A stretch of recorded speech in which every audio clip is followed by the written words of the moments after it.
Hey guys, welcome back. TJ here with Dead History, and welcome back to part 2 of our next Declaration of Independence signer series as we're taking a look at William Paca of Maryland. Hope you enjoyed part 1 yesterday, taking a look at the early life, I should say, and education and early political rise of William Paca. Kind of very similar to a lot of the signers we've seen, usually locally educated, sometimes even by private tutoring. And then, of course, went to college, College of Philadelphia, William Paca did. And then, of course, studied law over at the Middle Temple there in London and became a lawyer and ended up in Annapolis, Maryland, of course, which was a hotbed for politics back in the day, back in the Revolutionary period. So, and now we're leading all the way up to him signing the Declaration of Independence, of course.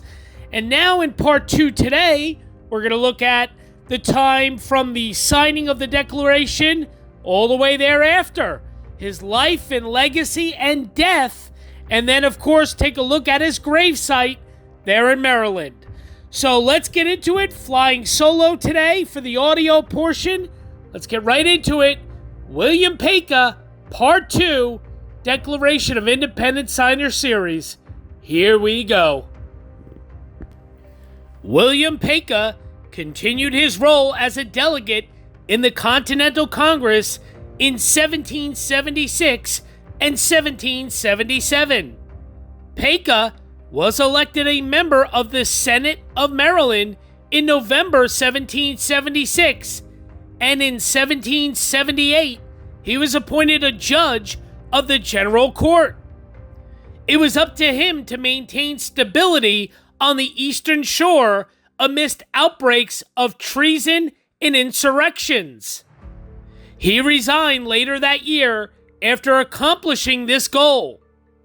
But the bench appealed to him, and in 1780, Congress appointed him judge of a newly created Court of Appeals. In 1777, William Paca married for the second time Anne Harrison, a young woman 16 years his junior, and the daughter of a wealthy and prominent Philadelphia merchant, Henry Harrison, who had been the mayor of Philadelphia. She, too, brought a considerable fortune to the marriage. They split their time between Philadelphia and Paca's Y Island estate on Maryland's Eastern Shore.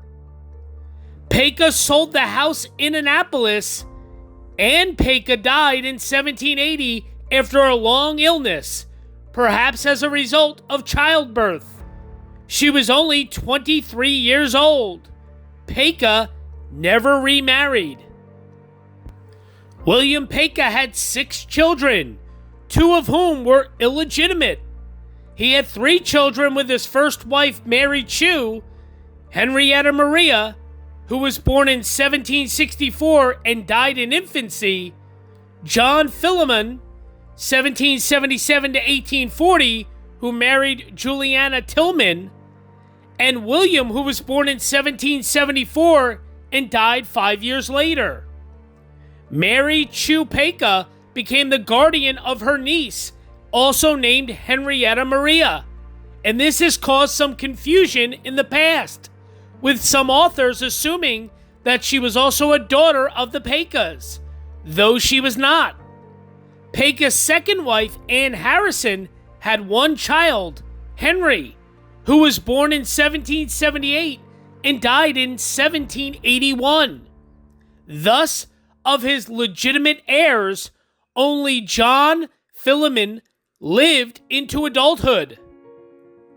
Paca also fathered 2 illegitimate daughters, Hester, born in Philadelphia in 1775 to a mulatto woman named Lavina, and Henrietta Maria. His second daughter was that name, born 1777 to Sarah Joyce of Annapolis. It is important to note that Paca provided for the education and welfare of both of his natural daughters, though there is no record of Hester reaching adulthood. Henrietta Maria did, and records show that she married and moved in with her husband to Kentucky. In recognition of his wartime services and support for the military, Paca was made a member of the Society of the Cincinnati and became vice president of the Maryland chapter from 1784 until 1787. This was a remarkable achievement and recognition, since membership in the society was reserved for Army officers. A firm believer in states' rights and individual rights, Paca was a leader of the anti-federalist movement in Maryland. Even though he had many reservations, he voted in 1788 to approve the Constitution. He advocated 28 amendments to the Constitution, including those on freedom of religion, freedom of the press, and protection against judicial tyranny, and many of his proposed amendments became a part of the Bill of Rights.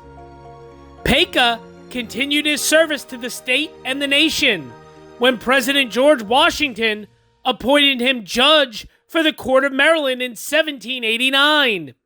He held this post until his death.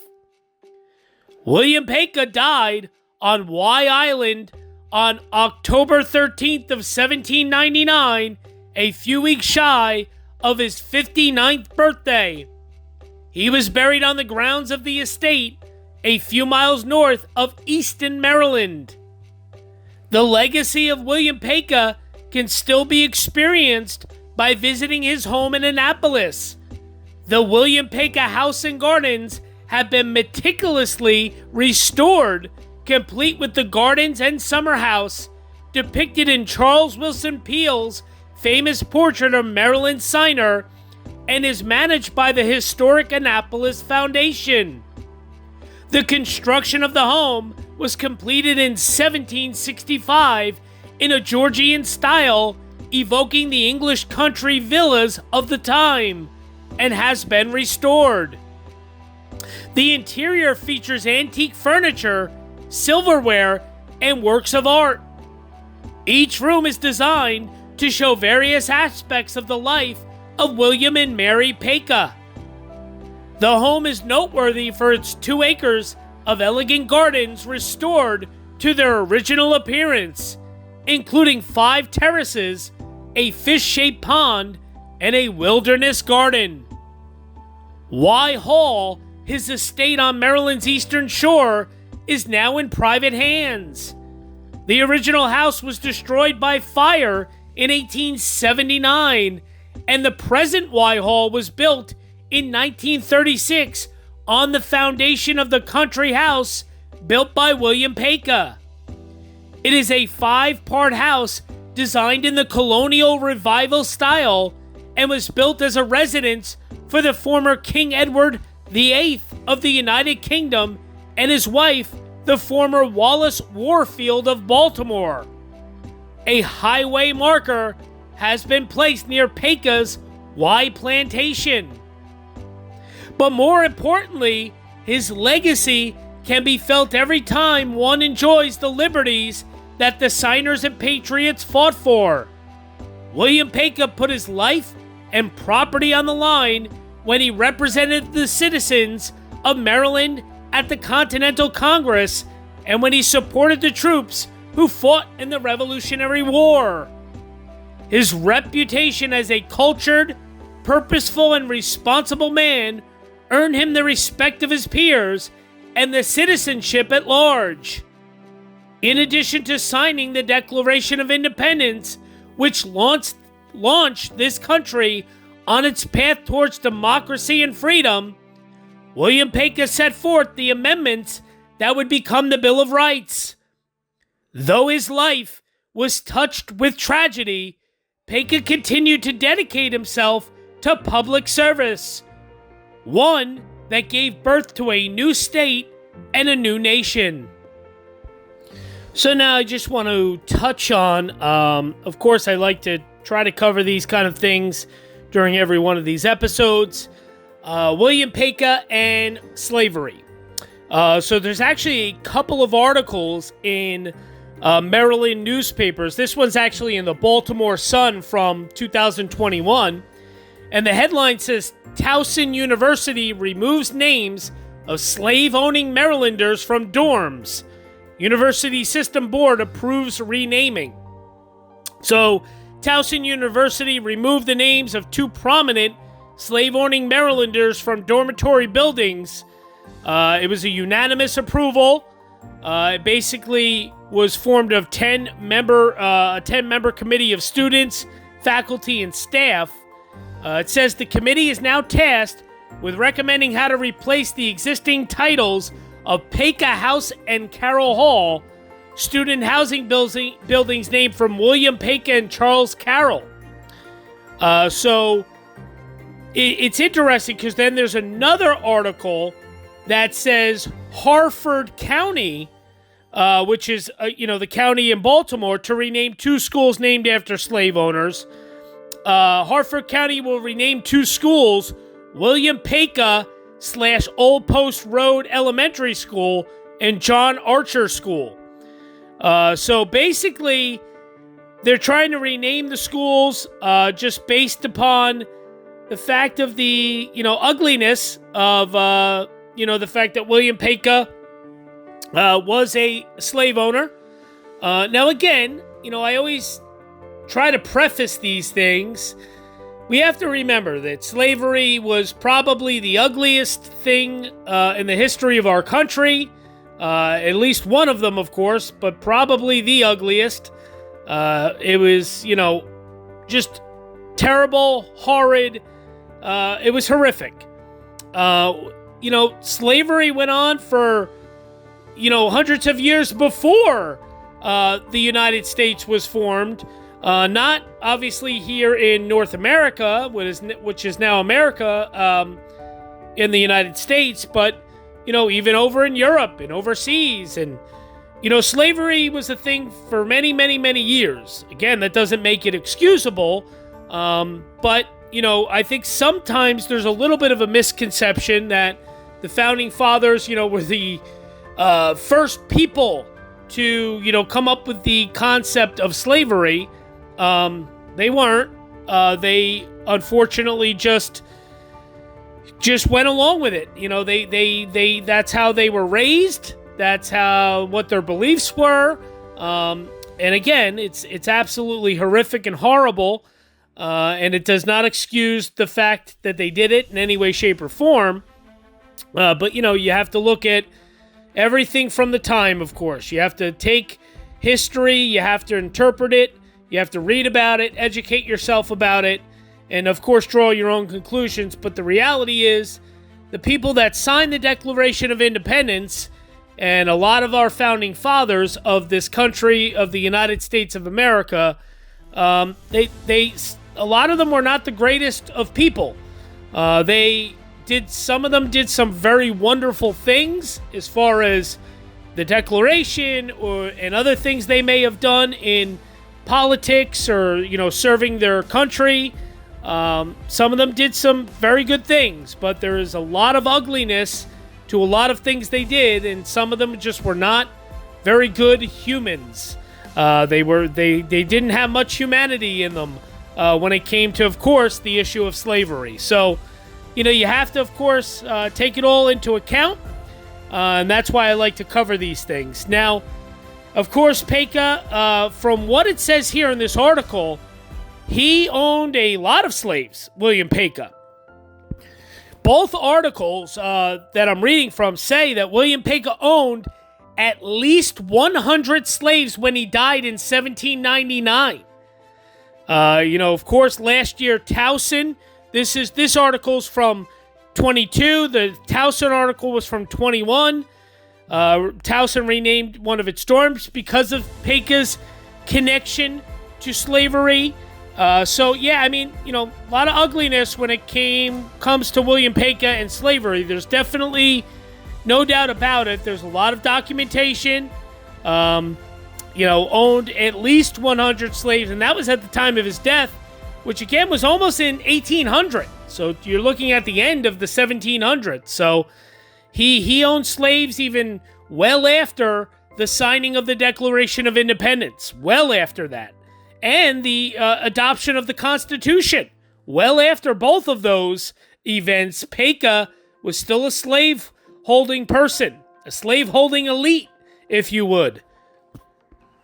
You have to remember the owning of enslaved people was legal in the colony and the state of Maryland during both Paca and the other people, Carroll and the other person that is in question here in these articles. There were many, even among the slave-holding elite, who had really begun to express doubts about the morality of slaveholding during that era, during Paca's lifetime. But there's unfortunately no evidence that Paca shared those doubts about the morality and humanity when it comes to slaveholding. Paca was among Marylanders who owned the largest number of slaves. Paca had at least 100 slaves. The pair had, it's just the reality of it. So William Paca, definitely a slaveholder. I'm going to try to see if I can find some more things here. Just some information regarding the William Paca house and garden in Annapolis. The Paca family resided in the mansion along with their servants and the slaves until 1780. It even says one other thing that I'm reading here says that as most of the 8 to 10 slaves that lived in the house, this is at the Paca House and Gardens, so there were several that lived in the house, then there were some slave quarters, lots of information here regarding, I'm sure if you visit the William Paca House and Gardens in Annapolis, I'm sure they talk about the slaves, the enslaved people that worked there. William Paca bequeathed a plantation of money to his daughter Henrietta Maria Addison, specifically named slaves to several nieces. Again, he was a pretty big slave owner. He had many. So it's very interesting when you start to really dissect these things and learn even more about it. And if I find out any other information regarding William Paca and the enslaved people that he kept and that he owned, I will definitely, obviously, report that here later on here in part 2. Paca returned temporarily to Maryland in 1776, as did Johnson, to serve as a member of the convention which drew up the first state constitution. In the following year, he was chosen as one of the members of the state senate and served in that capacity until 1779. Then, he was appointed judge of the General Court, serving until 1780, when he became a judge of the Admiralty Court for the next 2 years. When his wife died in 1780, he sold his Annapolis home, now being restored, and thereafter he made his home at Y Hall in Queen Anne's County. Paca was elected governor in November of 1782, his opponent being Daniel of St. Thomas Jenifer. During his first year in office, the war with England ended. On May 6th of 1783, Paca reported to the legislature that a preliminary treaty of peace had been signed with Great Britain. In announcing the news, he commented that we've seen our sufferings and labors crowned with success, and the independence of America established on the surest foundation. He went on to submit a post-war plan of legislative action which would place the state on a firm basis. The Army, he felt, should receive a generous compensation for their great and important services. What he termed the national character had what he termed the national character had been sullied by repeated violations of the public faith, so he hoped the government's best resource, the confidence of the people, would be restored. The wants and demands of government were such that the amount of money in the treasury was insufficient to meet them. The result was the public claims unpaid, creditors disappointed, chagrined, and every day obliged to sustain additional wrong and injury. The solemn engagements of the legislature suspended, its public faith brought into question, and your executive reduced to the most humiliating condition and exposed to the most mortifying versions and censures. Paca advocated a revision of the criminal laws as well as those relating to shipping. Finally, he supported the principle of public support for the ministers of the gospel, as well as the advancements of learning. This was reflected in the founding of Washington College, of which he laid the cornerstone, and the hope that the General Assembly will think this college deserving of their further attention and favors, and will extend their views to the establishing and encouraging other seminaries of learning in this state. Paca was unanimously elected to his second term on November 22nd of 1783. During this term, he invited the Congress to meet in Annapolis. As host, he opened his home to its president. It was during this session of the Continental Congress in the State House in Annapolis that George Washington, on December 23rd of 1783, resigned his commission in the presence of Paca, the members of the General Assembly, and the Continental Congress. During the same session and in the same building, the Congress ratified the Treaty of Paris, which ended the Revolutionary War. Paca was again unanimously elected on November 24th of 1784 and remained in office until his term expired on November 26th of 1785. To his credit were his outstanding efforts in meeting and solving some of the problems which had plagued the state as well as the nation during the first uneasy years of peace. He, too, was unable to remain in retirement. In April of 1786, he was chosen to fill the unexpired term of Gabriel Duval on the Governor's Council. In 1788, he represented Harford County as a member of the Convention of Maryland, which ratified the federal Constitution. Although he proposed many amendments to the document, he voted for its ratification without changes. He also took great interest in the welfare of the returning soldiers, participated in raising funds for Washington College by giving £50 to lead the list of subscribers from Queen Anne's County, and became a member of the Society of the Cincinnati. In recognition of his wartime services between 1784 and 1787, he was elected vice president of the Maryland chapter of the Society. In 1789, President Washington appointed him a judge of the U.S. District Court of Maryland. He held this position until his death at his home in Queen Anne's County on October 13th, 1799, and he was buried in his family cemetery in Queen Anne's County. Paca's memory lives on mostly in association with contributions he made on the state level. He spent thousands of his family's money supplying Maryland's troops. He helped the Annapolis Convention create a new state constitution and later served as a state senator. He then rose from a chief justice to Maryland's third governor serving until 1785.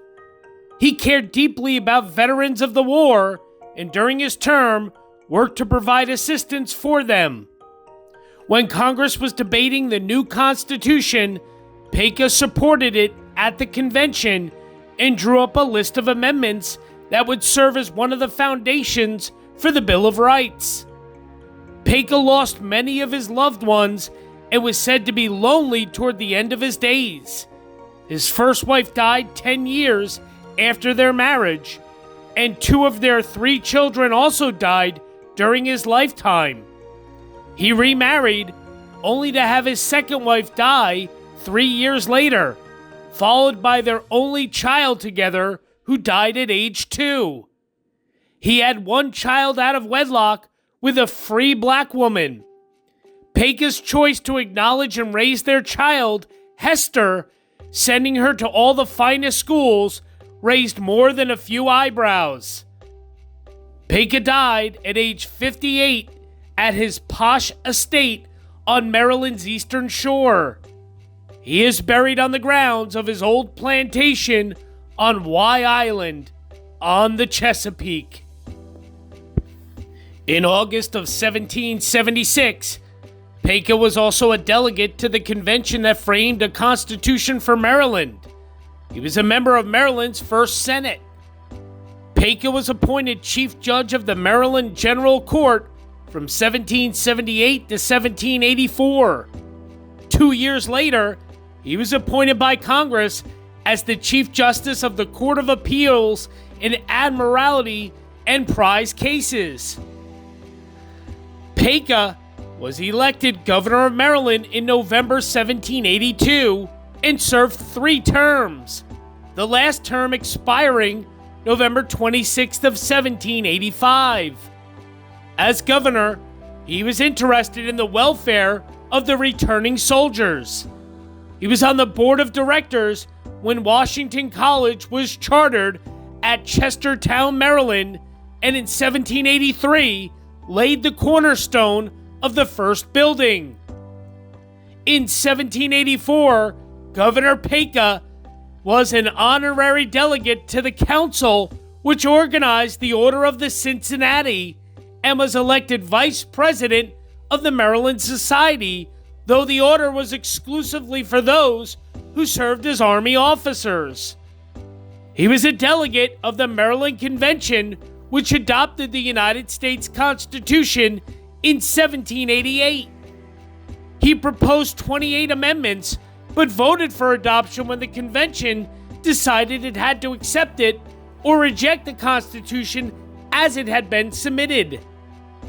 President Washington appointed Paca a federal district judge, and he held the position until his death. John Adams identified Paca as a deliberator. In Congress, he was considered one of the quiet ones.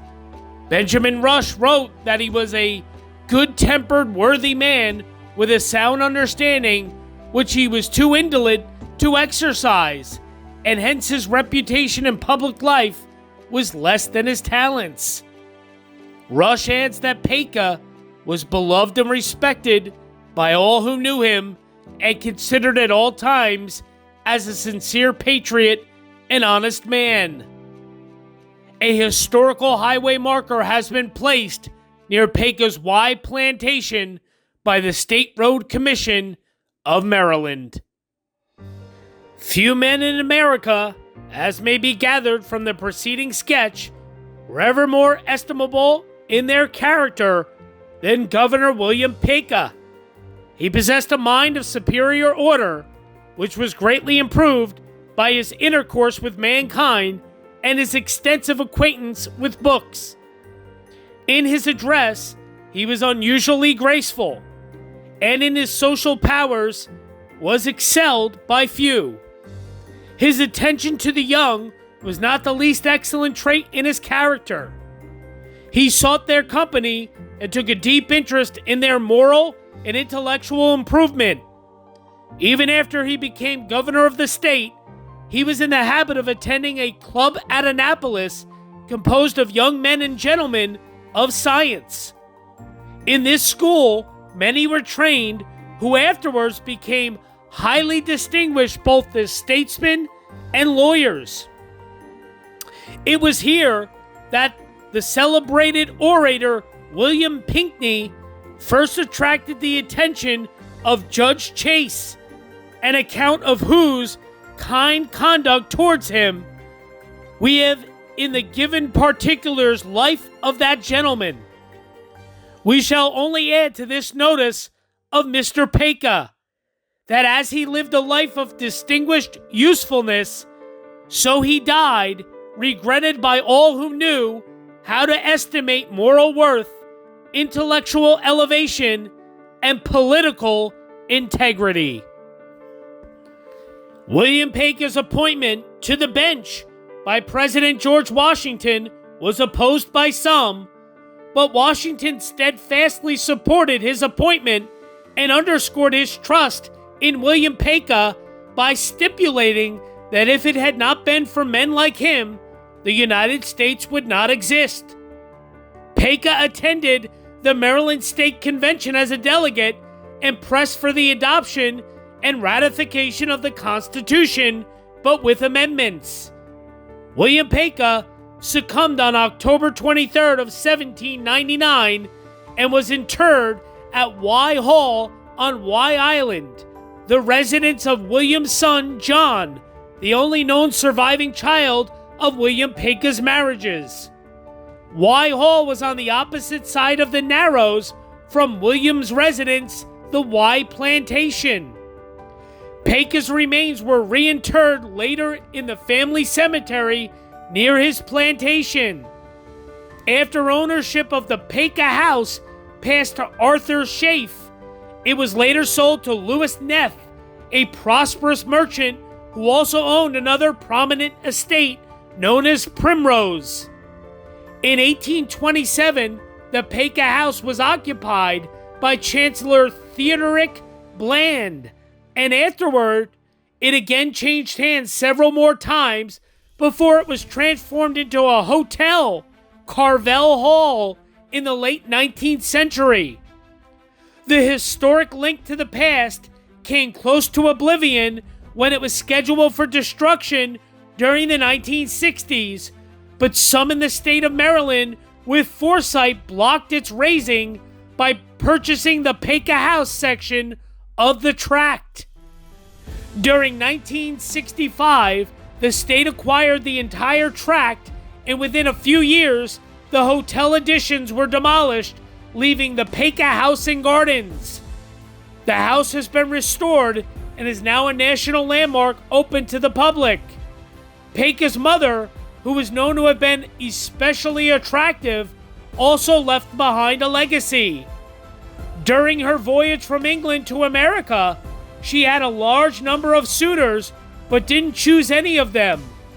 A prominent nursery rhyme of the period, Pretty Betty, was written based on William's mother's voyage. Pretty Betty Martin, tiptoe, tiptoe. Pretty Betty Martin, tiptoe fine. Pretty Betty Martin, tiptoe, tiptoe, couldn't find a husband to suit her mind.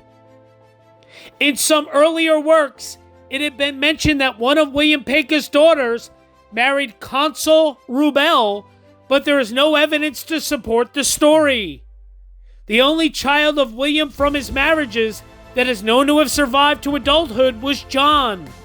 However, according to the Annapolis Historical Foundation, Henrietta Maria Dorsey, a niece of William's wife Mary, came to live with the Paca family during 1765. She died the next year at age 10, and it is possible that Henrietta is sometimes thought of as a daughter rather than a niece. According to the foundation, William Paca had no children out of wedlock. However, although there is no evidence handed down, William and Anne, his second wife, are thought to have had a daughter that lived to age 16.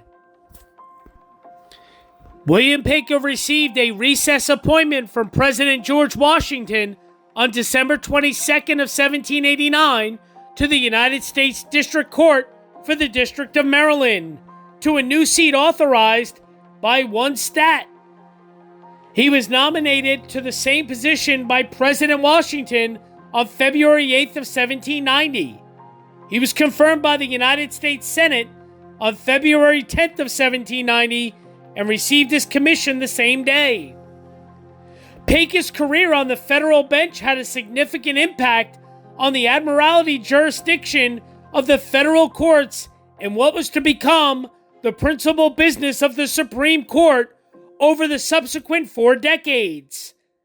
As the first federal judge for the District Court of Maryland, he rendered an opinion on the case of Betsy that had far-reaching consequences when it was overturned by the Supreme Court. In that case, Paca argued on solid precedents of international and British law that the District Court did not have jurisdiction over the awarding of prizes brought into American ports by foreign privateers. The Supreme Court asserted otherwise in seriatim opinions and established an exclusive jurisdiction over prize cases vested in the federal district courts that took that privilege away from what had been the responsibility of foreign consulates. Paca's opinion was the first district court opinion to be published, and although ultimately reversed, it provides insight into the extensive legal training of a signer of the Declaration of Independence and an author-compiler of several provisions of what became the Bill of Rights. Paca's judicial service terminated on October 13, 1799, due to his death at his estate of Wye River in Queen Anne's County, Maryland, and was interred in a family cemetery on the estate. Paca was admitted as an honorary member of the Society of the Cincinnati in the state of Maryland. The resolution conferring the honor, adopted November 22nd of 1783, reads in part, "In consideration of the abilities, merit, patriotism of His Excellency, Governor Paca, this society direct that the Secretary General Williams wait on His Excellency and inform him that this society do themselves the honor to consider him as an honorary member." He later served as Vice President of the Maryland Society. Unlike hereditary members, honorary members are not eligible to be represented by a living descendant. His Annapolis home of the Paca House and Garden was added to the National Register of Historic Places. The William Paca Club in New Providence, New Jersey, is named in his honor.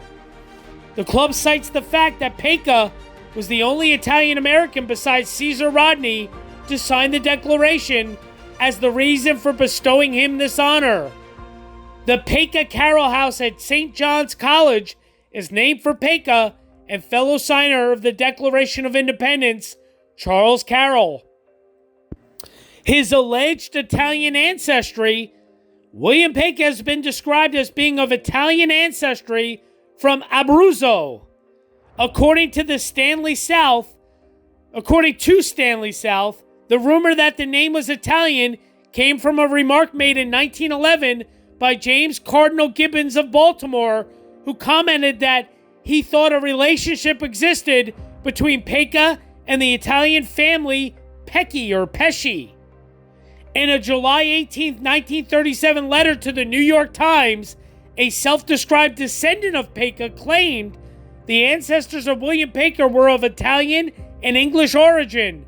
The name is said to have originally been spelled Pacci, P-A-C-C-I. So I don't know if it's Pacci or Passy or Patchy. However, in an interview with Giovanni Schiavo, the letter writer apparently attributed the suggestion that the name was Pesci to Cardinal Gibbons.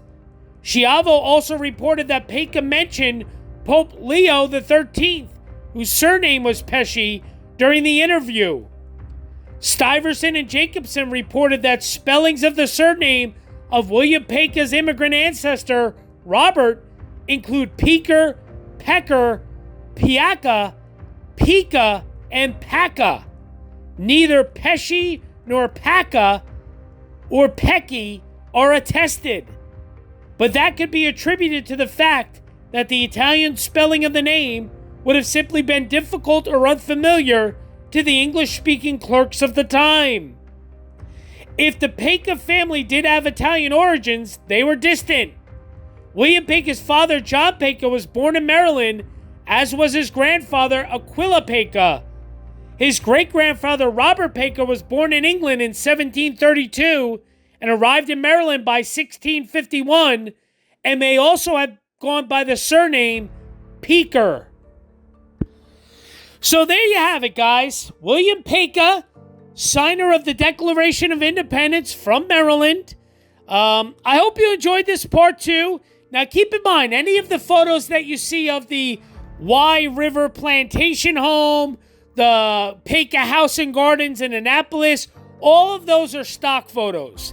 I did not take any of those photos. Those are stock photos. Now, stay tuned, though, for bonus footage. There is bonus footage here in part 2, and a very funny story to go along with the bonus footage. So stay tuned for that. Thank you guys so much for all your patience, all the support, the comments, the questions, all of it. Thank you so much. Keep it all coming, and we'll see ya. We're going to have another video release soon here in the next week, so stay tuned for the next Declaration of Independence Signer Series installment. We'll see you soon. Thanks, guys. Bye-bye for now.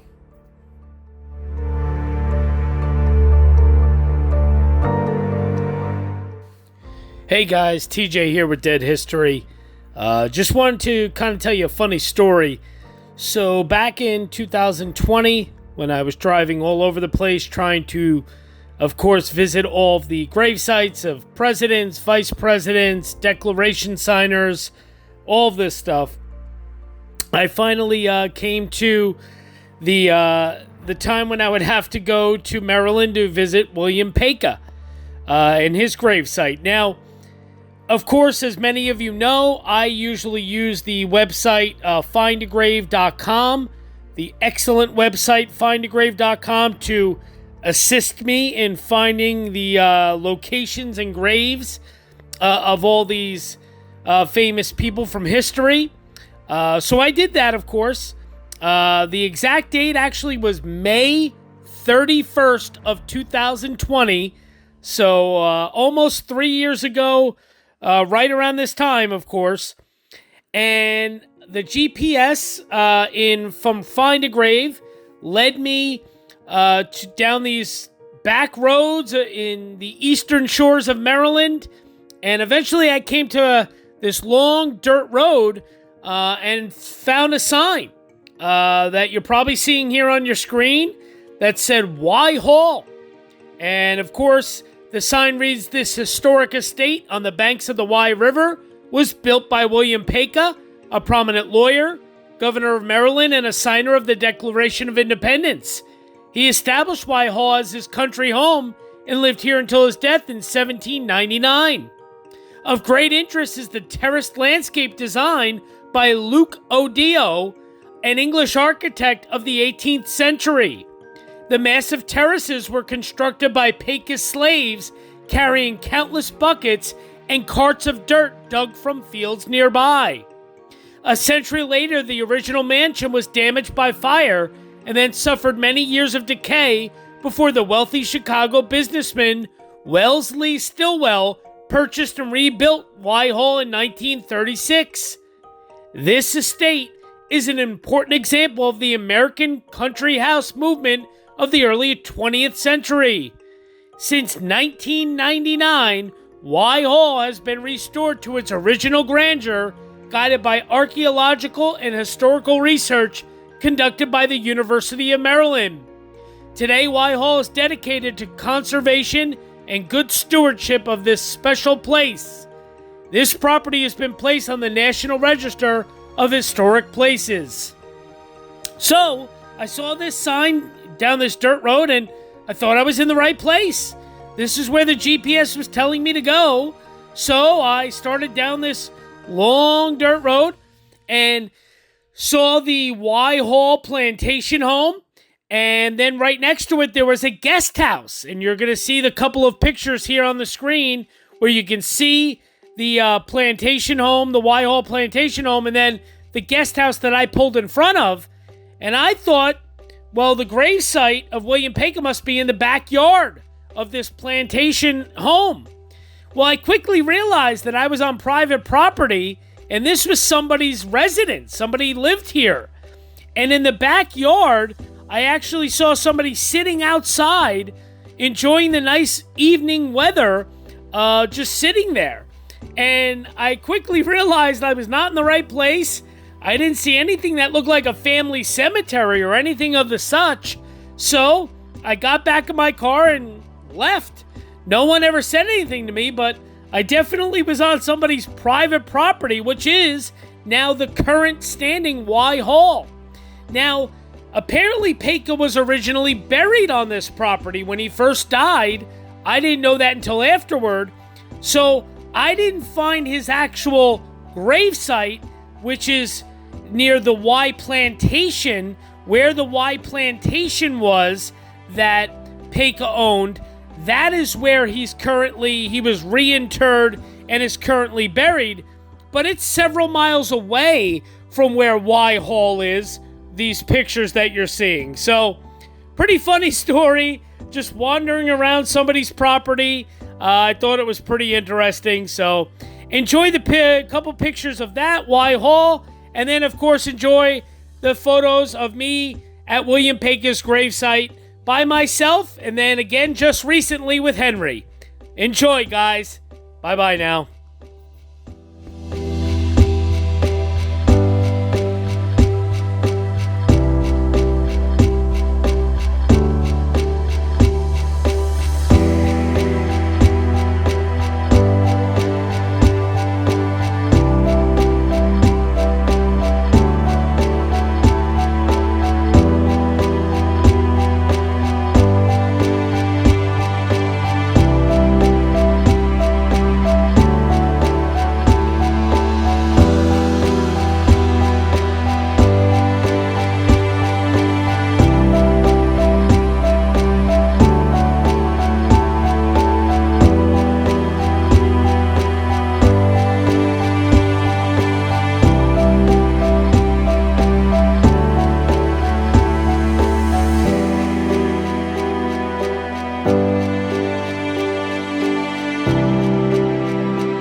Hey guys, how's it going? TJ here with Dead History, and I'm going to show you where we are because Henry and I kind of have to hurry up.